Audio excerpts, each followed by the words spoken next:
All right, welcome to the final session of the day. I hope that everyone has enjoyed this and found it very informative. So we will start our panel. We have some questions that are frequently asked to us, so we have gone ahead and loaded those in the slide. We will allow time for questions. We have microphones on either side here, so I will let you know when we're open to questions from the floor.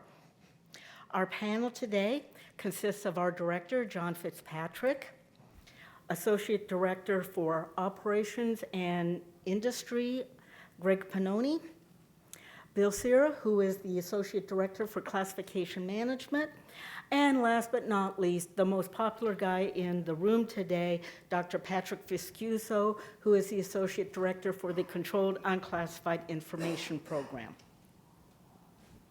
Okay, our first question today is going to be for Dr. Viscuso.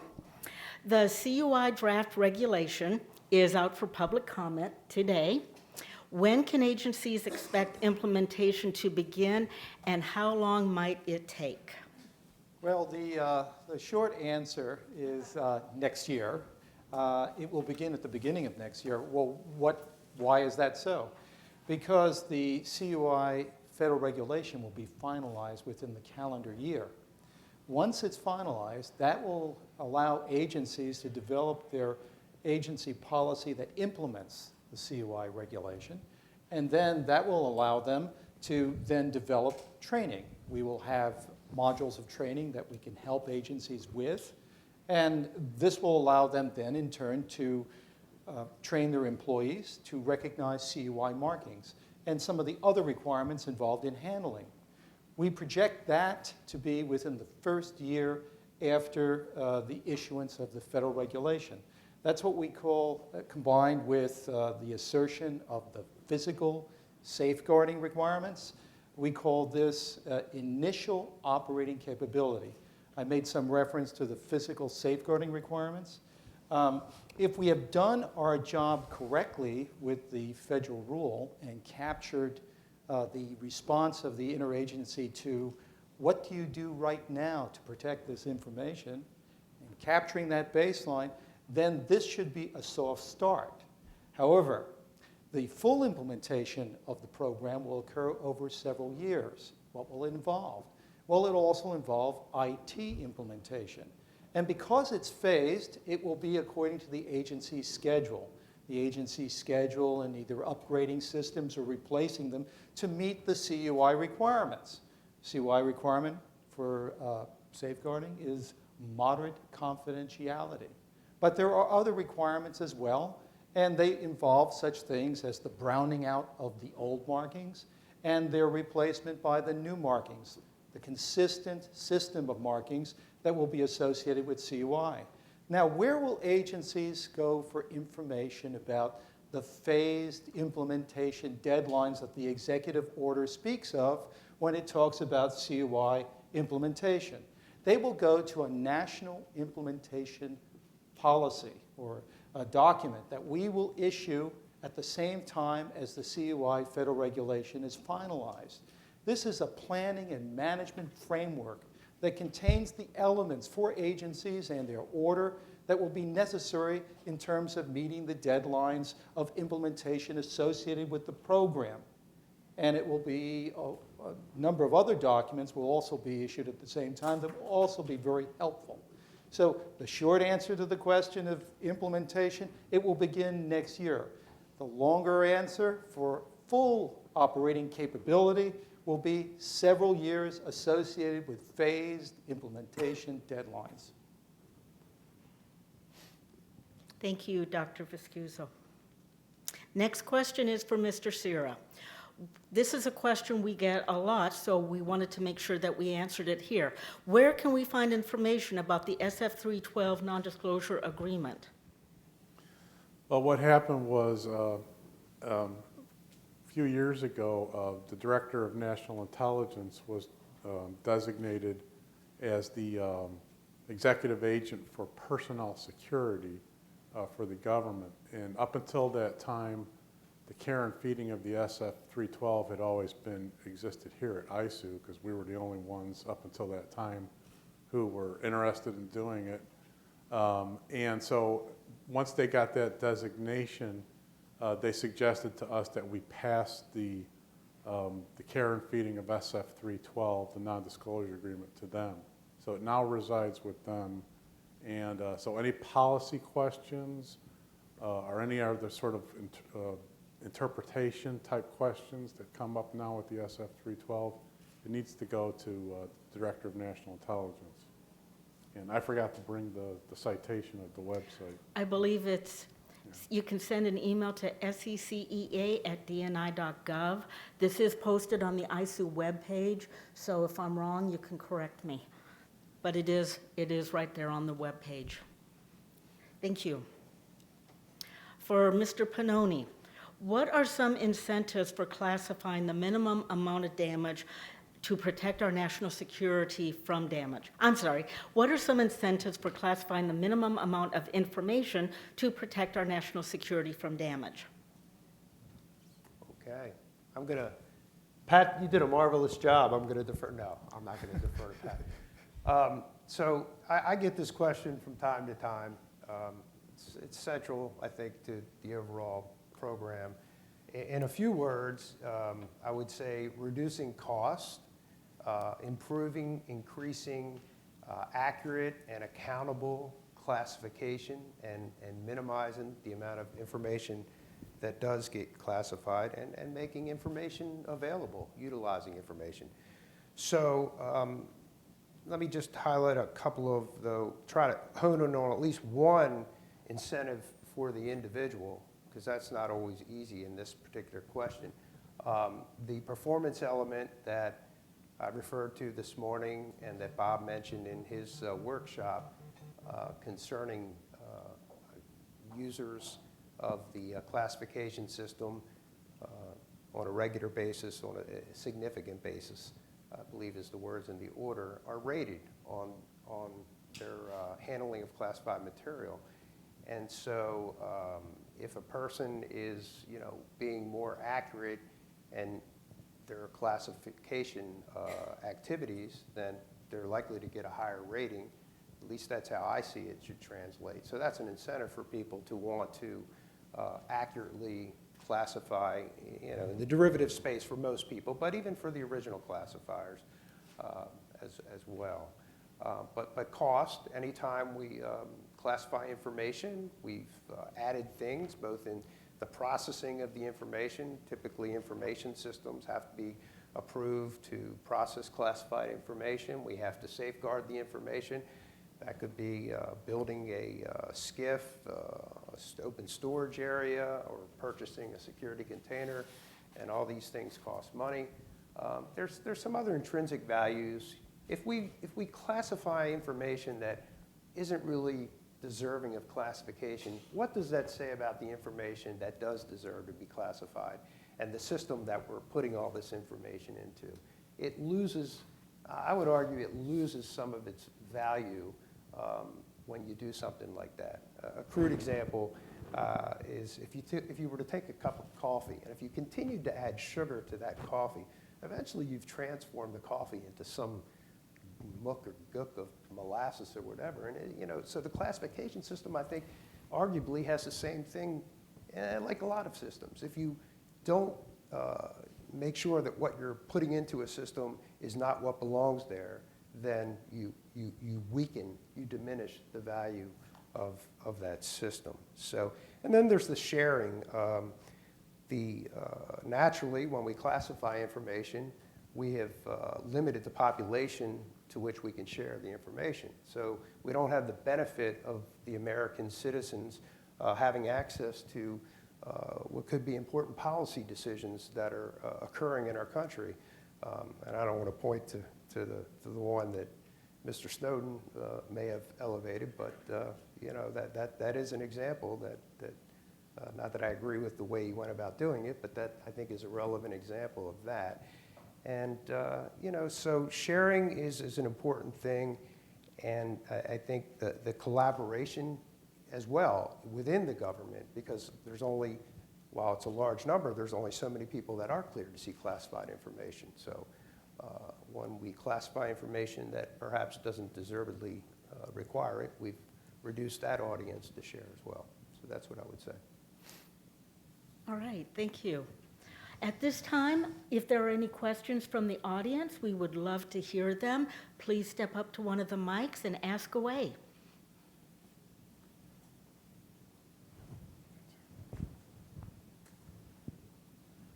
I have two questions. Mr. Sira this morning mentioned something about best practices.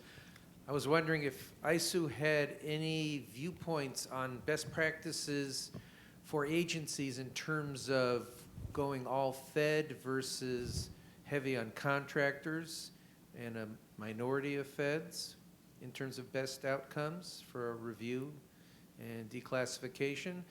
And the second question, I'll ask after I get an answer to the first. I don't remember mentioning that. You know, you mentioned best practices, and he's asking about a particular one. No, I think, you recall my comment this morning about department and agency heads having a lot of responsibilities granted directly from the president. And we try to stay in the one that is purely about the principles of classification. The composition of a workforce needed to address any agency or each different agency's different missions is a separate set of regulations and a separate set of authorities that's addressed with, I'll say, a similar level of detail in Title V and in the 5 CFR series. So I'd say no, we don't have an official or even a unofficial position on your first question. So there's no data in terms of the assessments that would say these agencies with more Feds have better scores? No, we don't evaluate the performance of individuals within the program, rather the outcomes of the program. Okay. So. The second question has to do with, is there any instrument available to me that would allow me to protect an unclassified security classification guide from release to the public? It used to be that I could use a FOIA high B2, but Milner put an end to that. So does anybody know of anything I can use?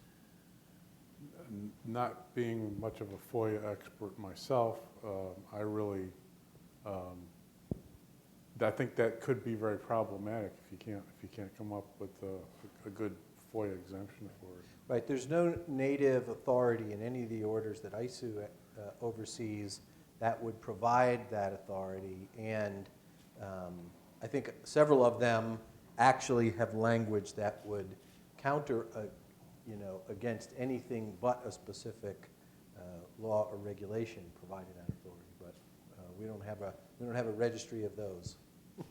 Okay. Thanks, Mike. Thank you. Next question then.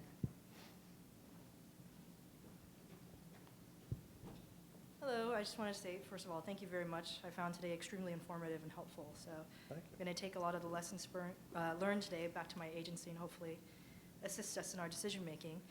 I had a question about, earlier this morning, there was a discussion about the mandatory declassification review appeals, and a statistic was provided about, from fiscal year 2014, 25% of the appeals documents were affirmed, 40% were released in entirety, and 35% were released in part.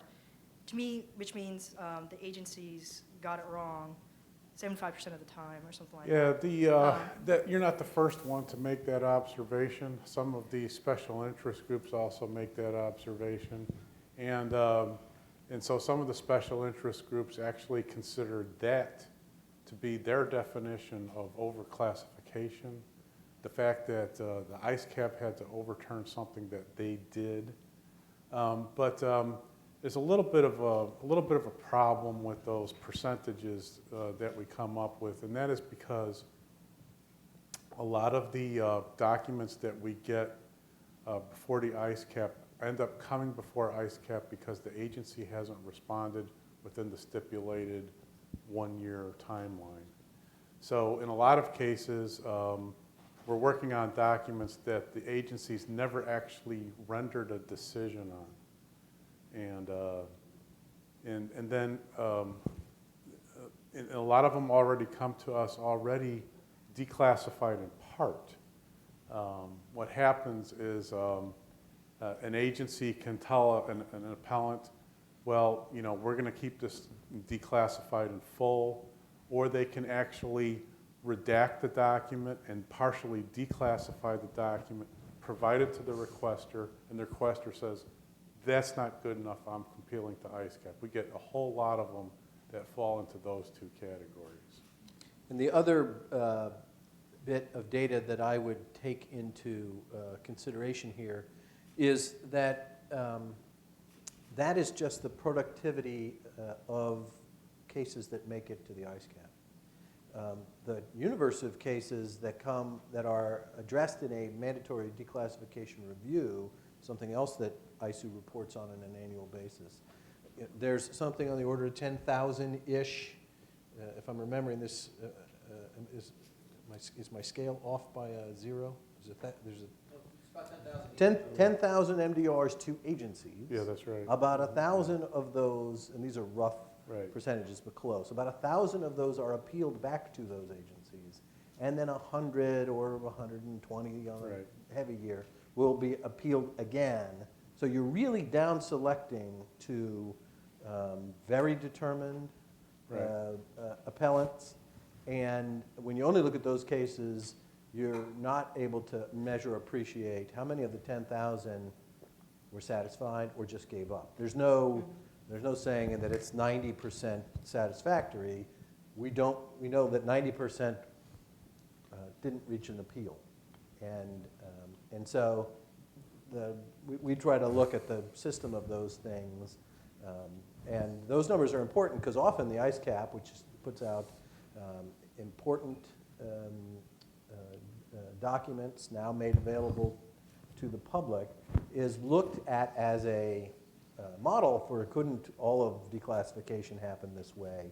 And in fact, when you look at the numbers, when you look at the absolute number of cases as opposed to 10,000 appealed, it's really very select. But we appreciate the examination because those are the right questions to ask. What's going on here in the numbers? Thank you.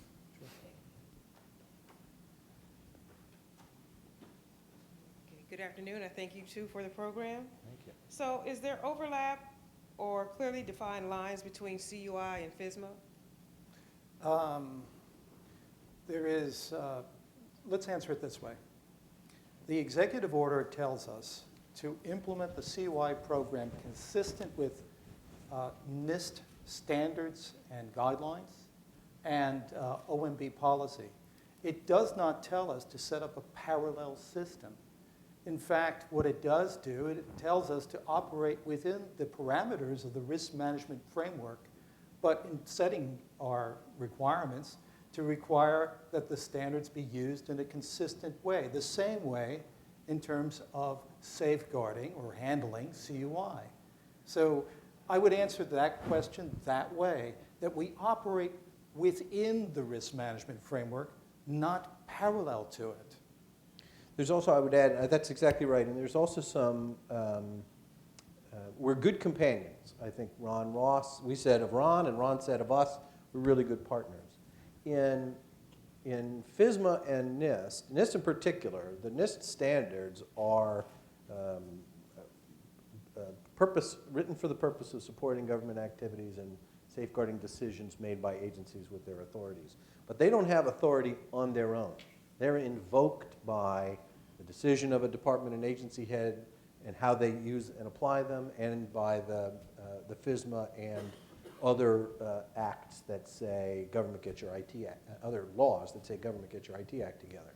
And so, when we first engaged Ron, he loved that we have an executive order that says some very specific things and says, here you have authority that NIST doesn't have. And the product of that authority is this consistency that will be built. Because in the risk management framework, as you're probably familiar since you're asking a FISMA question, agencies tailor and customize and make decisions and have to make trade-offs, and resources are a big part of that.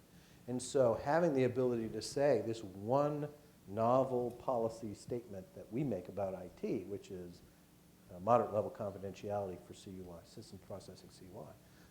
That's the only new policy that's in the document when it comes to IT. Yeah, go ahead. So to put it in more technical terms, all agencies will be required to use the Federal Information Processing Standards Publication 199 to categorize their systems in order to safeguard the CUI at moderate confidentiality, and then we'll be able to, then should make selections based on the Federal Information Processing Standards 200 and the NIST Special Publication 800-53 controls in order to make those risk management decisions in order to safeguard the information. And so it is, just as John has said, and I've said also, it is to use the standards in a consistent way, but not to establish new ones. Can you say something about 860 and the registry? Yes. So Dr. Ross, as many of you know who have ever had anything to do with him, is the team leader, has been the team leader on the NIST Special Publication 800-53, which has that one appendix that has over 500 controls that support the 200, that support low, moderate, and high confidentiality, integrity, and availability. He's about to shift gears. He has finished with Rev 4 of the 800-53 this past year and is about to embark on a revision of the NIST Special Publication 800-60, which contains the information types and the recommendations for confidentiality, integrity, and availability, low, moderate, and high. And what he will do is incorporate the information types that are in our CUI registry into the 800-60 and incorporate also the requirement that we will make a requirement through our federal rule of confidentiality at moderate security impact level. And so that's going to be done over the course of the next year. It's evidence of the close working relationship that has developed between the National Archives and the National Institute of Standards and Technology. And I must also acknowledge the support that's been given to us by our DoD partners in particular, who have been marvelous in terms of the way in which they have added to these teams that we have been involved with in terms of evaluating controls that are outlined in the NIST Special Publication 800-171. Are there any other questions that you might have on these points on FISMA? I just wish somebody would be proactive instead of reactive, because we heard about the FISMA and then we're digging into compliance and checking with a provider, and yeah. I So think it just on a- seems like it's a reactive response, I and now think we've on- migrated to Office, and everybody's migrating to Office 365 in the clouds, and so it's like. Yeah, and there is a certain amount of that, as you have sensed, because of the data breaches and the exfiltrations. But on the other hand, please regard the NIST Special Publication as a proactive step that is dedicated to translating requirements for the non-federal environment. This is a very proactive step, because we're not throwing the moderate confidentiality baseline at industry and academia and say, do this, and leaving them with the puzzle palace of trying to figure out what's federal, what's non-federal, what can be assumed, what cannot be assumed, trying to implement hundreds of controls that may have no application and redundant, because they have proprietary systems anyway that are meeting these types of requirements. And why not allow for equivalencies? Well, the NIST Special Publication is a proactive way of addressing just this point by allowing such equivalencies, by eliminating what is federal as opposed to it's just purely a federal requirement. We go to 14 families based on this, on our evaluation. We have tables. It's interesting. If you get a chance to look at the document online, please look at the reference tables that show how we went about our tailoring decisions based on stated criteria. that allow for the adaptation in a very good way of moderate confidentiality for the non-federal environment. Give you the rationale for it all. It's a very proactive step. Okay, great, thank you. You're welcome. Thank you for your question. Are there any other questions from the audience at this time? All right, then, we will move on to Mr. Sierra and a couple of marking questions. How do you calculate the duration of a document marked 25x1 through 9, 50x1 through 9, or 75-1x9 where no declassification is given? We put this question in here because it frequently comes through to us by email. And it mainly comes from people who aren't used to seeing these exemption markings on documents. But it's inherently confusing because it's not, it looks like it would, to the untrained eye, that something marked 25X would have a declassification date on it of 25 years. And these are cases in which someone is using a document as a source in which the declassification date has not been included with the exemption marking. So the order actually requires that when you put an exemption marking like 25X, 50X, 75X on a new document, you're also supposed to put the declassification date. So people get confused when they don't see that declassification date. They have to make a new document based upon that source document. They don't know how to calculate it. And it's basically just adding 25 years to what you're already looking at. And so you add 25 years to the 25X, 25 years to the 50, and 25 years to the 75. So in the case of a 75, you're actually going to have a declassification date that's 100 years. I doubt that it's unlikely that anyone's ever going to see that. But if you do, let me know. I'd be interested in finding out. But that's basically the way it works. Every time something gets exempted, the order gives it another 25 years. All right. Another marking question. How do you calculate the duration of a document that is marked 50x1-HUME or 50x2-WMD?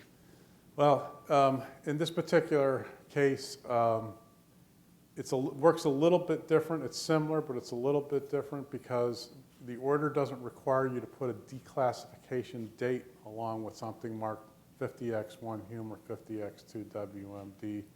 But nevertheless, it works the same as the other exemption markings in which you add another 25 years to whatever the declassification date would be on that. So anything marked 50x1-HUME, 50x2-WMD is still going to be subject to automatic declassification at the 75-year point. Thank you. So Next, if let me make sure I'm clear. So if a declassifier left on a train from New Jersey headed to Washington, and another one was on a train. Yeah, that's right.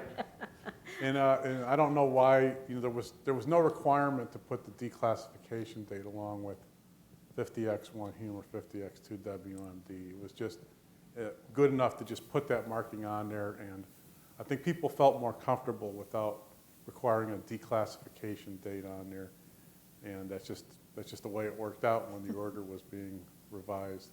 So, it's done by a committee. Can you say? all right, the next question is for Mr. Pannoni. ISOO inspections and/or assessments usually have recommendations and/or required actions identified in the official reports. What happens if an agency elects not to implement a required action identified by ISOO? Okay. So what we would first want to do is to establish that there's no misunderstanding between what we are recommending as a finding. And I do want to distinguish here between, if you look closely at the order, we have security violations and we have infractions. There's very specific detailed information concerning security violations, both responsibilities for the director, ISOO, and for the agency head. So I want to keep this at the level of non-security violations. So first, obviously, we want to establish that there's no misunderstanding as to what ISOO has found as a required action. And assuming that's been done, and the agency is electing not to fulfill that obligation, as we see it, and it's risen up to the level of the agency head, which is really a rare situation, at least that's been the experience I've seen. There's a few things that the director could do.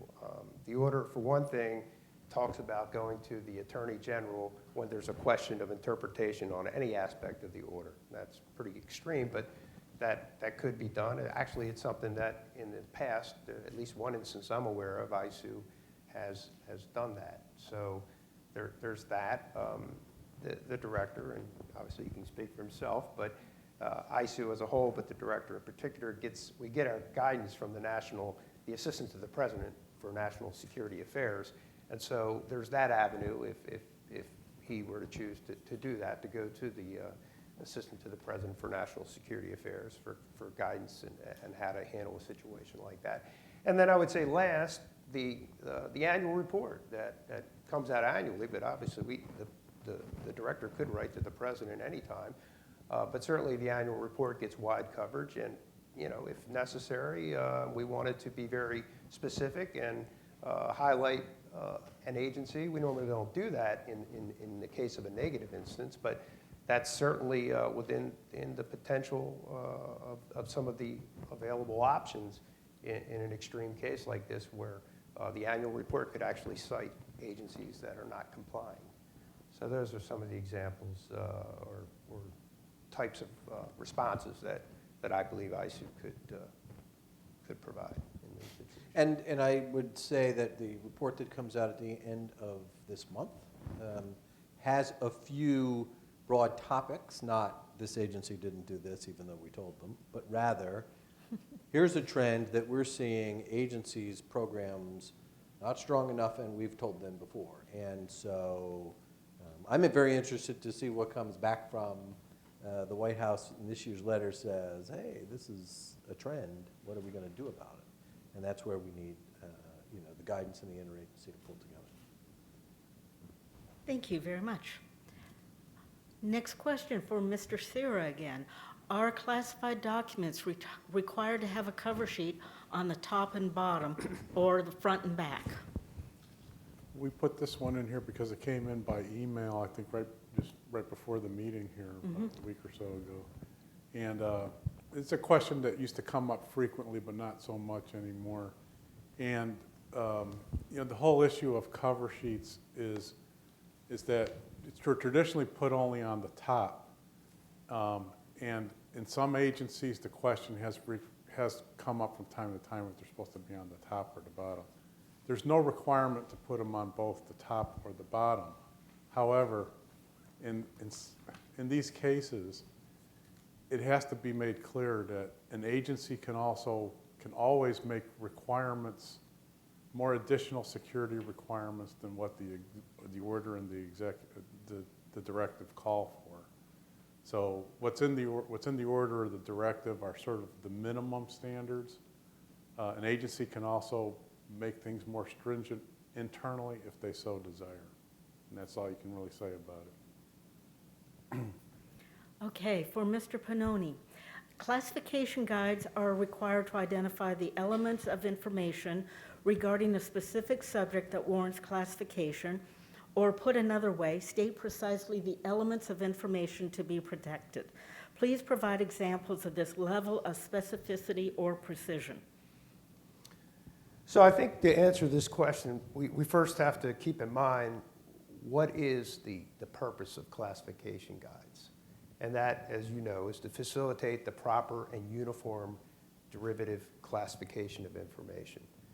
So with that in mind, it is important that there be some level of precision, because if not, in some, the higher degree of cases, in a high level of operational tempo, you could have derivative classifiers making what one could say are pseudo original classification decisions in the interest of getting things accomplished at a high operational tempo. Say there's a war going on and you have information, you're not sure, the guidance isn't precise. It's probably not uncommon for someone to err on the side of being conservative and say classify. Let me give you an example, a real true-to-life example of something that ISOO actually was involved in a few years ago. We had to pair up at the direction, I believe it was either OMB or the Assistant to the President for National Security Affairs, or both, subsequent to the Manning leaks, and do some reviews. I won't mention the other entity, federal government entity, but during the course of those reviews, obviously we had to write a report. When it came time to write the report, the other entity wanted to classify the report, and so we started to break it down, and we'll say, we looked at some of this and said, well, why do you want to classify this? And one example was, well, it had something to do with what they perceived to be a vulnerability to the agency's security program. It had something to do with a security education requirement. But I pushed back and said, well, you know, that may exist, but ultimately for that vulnerability to actually be exercised, to be demonstrated and you know, cause a real problem to national security, they would actually have to exploit cleared people, and there's nothing that we've seen that indicates the cleared individuals would not be smart enough to know to go to their security officer or supervisor if, say, a hostile intelligence agent was trying to exploit them. And furthermore, we said, show us in the classification guide, or otherwise, that particular entity had an original classification authority, have that OCA provide us with something that he or she wants disclassified. So in both instances, the outcome was that the information was not classified. It didn't warrant classification. So, you know, it's not easy to give specific examples. That really did happen, but in the area of threats, I mean, there are threats out there, but not all threats come with the capability and the capacity to be exercised. And so I think we need to consider that too. If an element within a guide just said threats to the program or threats to the system, I would argue that's not really enough to give a derivative classifier enough information to facilitate the proper and uniform derivative classifications. I think it's something very important to the program because, as you know, so much classification really takes place in the derivative classification space. And I often wonder about that as to how much of that really is deservedly classified. So I'm open to any other thoughts. Okay, thank you. The next question, again from Mr. Pannoni. If you're hand-carrying confidential or secret material from one building to another by foot in an approved briefcase, is it required that the person carrying it also have an official courier letter? This one, at first, I thought this question was maybe a little hokey, but it's an interesting question when you go back and you look at the order and the directive. First of all, let's establish the briefcase itself is a locked briefcase, and it can serve as the outer casing. But that's not the specific question. To get to the specific answer, the order itself and the directive do not specifically say that an official courier letter or card is required. However, it's certainly a best practice. It's an agency head determination. But if you stop and think about it, it's almost something that's necessary. Because if an individual is hand-carrying classified information, by the way, we said we're not talking about going aboard an airplane here. That's a whole different situation. But if an individual is hand-carrying, if I'm an NAR employee and I'm going across the street to the FBI with a classified document and for a meeting, and I get there, and so this is one, as a mentoring, they have the right to inspect what I'm bringing in. So to avoid a building guard from me having to disclose what I have in the package, the courier card or letter would come in handy. And more likely is as I'm leaving the building, if they happen to do, as you may know, we do it in this building, random checks of our belongings, and this would be an opportunity for me to present the courier card and therefore avoid unnecessarily having to, well, I certainly wouldn't disclose the information to a guard, but the hassle of having to go back to my point of contact at the FBI in that case and say, hey, you got to help me get out of the building here.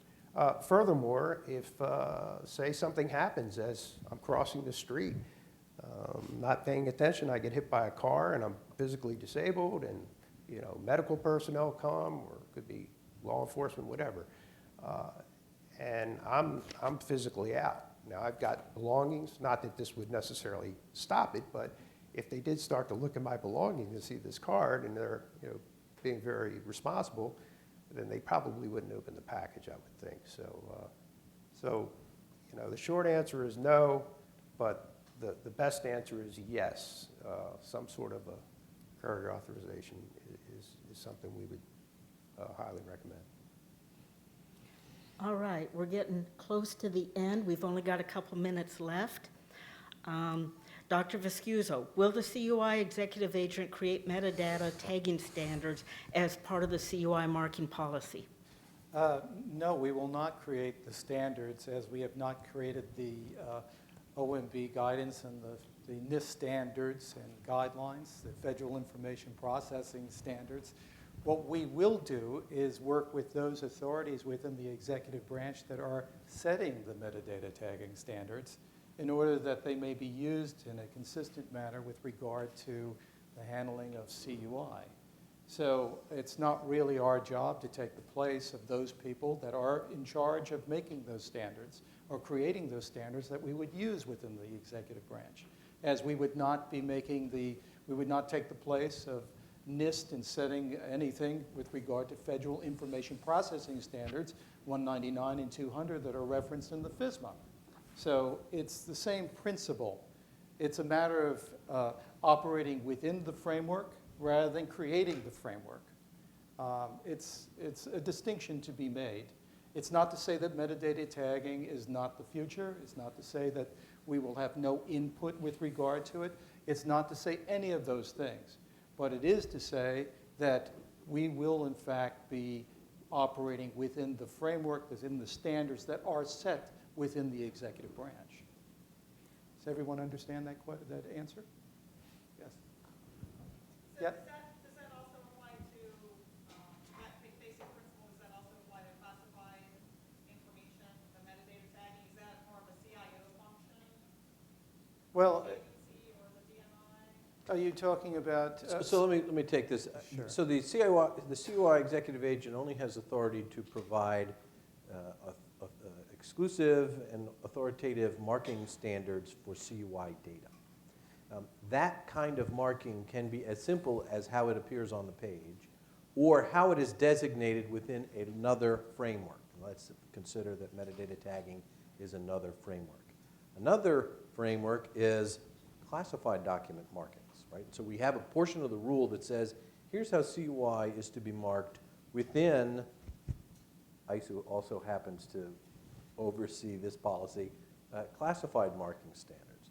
And so the specific guidance that ISOO's issuing is only in those areas.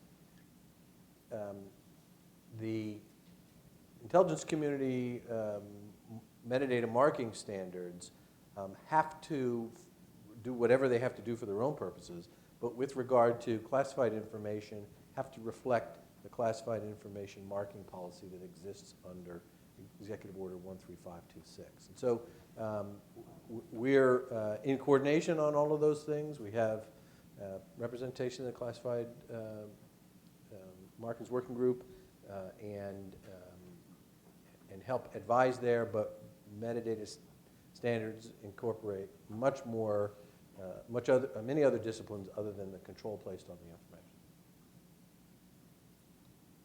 All right, thank you. We are out of time, so I thank you for your questions and attention, and I'm going to pass this back to our director, Mr. Fitzpatrick. So thank you, Peggy. Thank you, associate directors, and thank you, hardy few who stayed right until 3:45. I wish I could say that as a reward, you get another flyover to look up to. Yeah. But no. But I do want to thank all of the ISOO staff, and if I could ask everyone in ISOO to stand up, and the rest of you in the room to thank them. We're the ISOO staff, aren't we? Yeah, should we stand up? You all have my thanks, and I think we have a mechanism for folks to, where's Mark, to provide us feedback on this. Are we sending a survey and follow-up? Okay, so we will be really grateful for you to remember this event and click on the link and tell us what you found valuable, what you'd like to hear more of, how frequently you'd like to hear from us on these things, and other ways that we can make an experience like today better. So, wish you all a terrific weekend, and thank you very much.